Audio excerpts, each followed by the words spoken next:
¿Soy fariseo o publicano? Muy buenas tardes. Con ustedes el licenciado Pablo Lennon en este domingo, que es 30 de octubre. Domingo, por cierto, número 30 del tiempo ordinario. Y vamos a estar leyendo, estudiando brevemente el Evangelio de San Lucas, capítulo 18, versículos 9 a 14. Y es ni más ni menos la parábola del fariseo y del publicano, muy conocido por todos nosotros, que nos toca este domingo, siempre San Lucas, y siempre a propósito de la oración, aunque hoy vamos a darle un sesgo un poco diferente, sin alejarnos mucho de San Lucas. Entonces, se ha oído mucho hablar de esta parábola del fariseo y del publicano. Y primero, en nuestra lección de Sagrada Escritura, ¿quién es un fariseo? ¿Cuál era el fariseo? Un fariseo en la Biblia y en tiempos de Jesús era un hombre de, se puede llamar una secta judía o una rama del judaísmo, el tiempo de Cristo, y no eran malos, porque siempre en las parábolas nos ponen como malos. Ya veremos por qué salen malos los fariseos, pero de hecho los fariseos son los buenos. Es decir, en una palabra, los fariseos son los buenos judíos del tiempo de Jesús. Y haciéndolo muy breve, y los publicanos son los malos judíos del tiempo de Jesús. Ya lo he resumido todo, ya le quité todo el chiste. Entonces, los fariseos eran de estricta observancia de la ley de Moisés y de sus tradiciones. Pero luego, ¿verdad? Se hizo fariseo, ya se vino a significar algo malo, y veremos por qué, ¿no? Pero fariseo significa básicamente, viene del hebreo perushin, significa separado, se separaron para dedicarse al estudio y a la práctica de la ley de Dios en una época en que la religión se centraba más en el culto.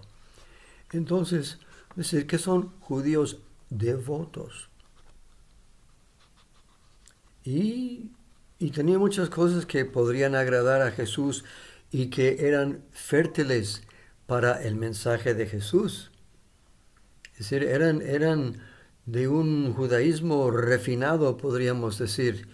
Y quizá eso es lo que le llegó a doler mucho a Jesús, porque en cierto sentido, estaban cerca de él, por lo que nos dicen los estudiosos, ¿no? Creían en la inmortalidad del alma, cosa que pocos judíos creían. Porque en el Antiguo Testamento hay muy poca creencia, poco fundamento de la inmortalidad del alma después de la muerte.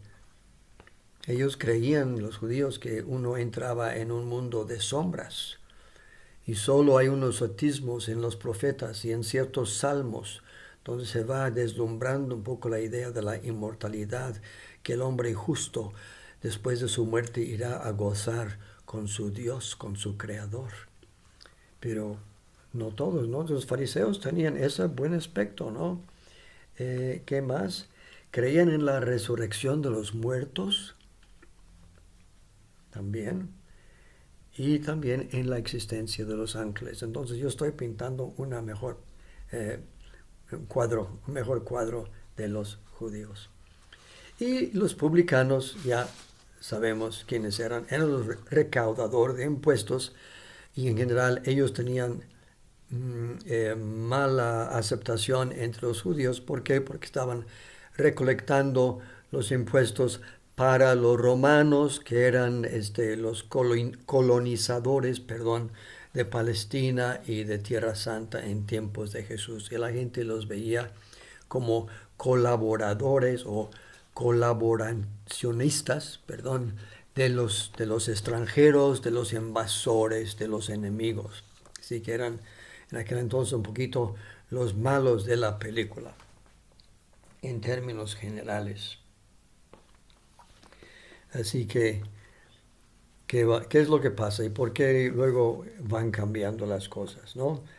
Jesús dijo esta parábola sobre algunos que se tenían por justos y despreciaban a los demás. Entonces ahí está la clave. Esta es la clave del Evangelio. En palabras más nuestras, Jesús dijo esta parábola. Entonces se nos olvida que Jesús creaba estas parábolas, ¿no? Como humano y como divino, usaba toda su sabiduría humana y toda su inspiración divina para crear estos cuentos populares para ilustrar sus ideas del nuevo reino que él venía a traer. Pero mira, dijo esta parábola sobre algunos que se tenían por justos y despreciaban a los demás. Este es el problema de los fariseos y por eso van a chocar con Jesús. Dos hombres subieron al templo para orar. Uno era fariseo, el otro publicano. El fariseo erguido oraba en su interior: Dios mío, te doy gracias porque no soy como los demás hombres, ladrones, injustos y adúlteros. Tampoco soy como ese publicano, etc. Entonces ahí está donde mete la pata. Entonces esas comparaciones. No hacer comparaciones. El escritor Chesterton decía: las comparaciones son odiosas, son horribles. No hacer comparaciones nos trae muchos problemas, amarguras, juicios temerarios sobre los demás, y ahí metiendo la pata, ¿verdad? Ahí está el problema del publicano y del fariseo, que creyendo que eran más católicos que los demás, eran más cristianos que los demás, y despreciaban a los que ellos pensaban que eran menos católicos y menos cristianos. Cuidadito, por tanto, mis queridos hermanos, y no estemos criticando ni nos pensemos superiores a los demás. Nos descalificamos con ese amigo nuestro que se llama Jesús de Nazaret.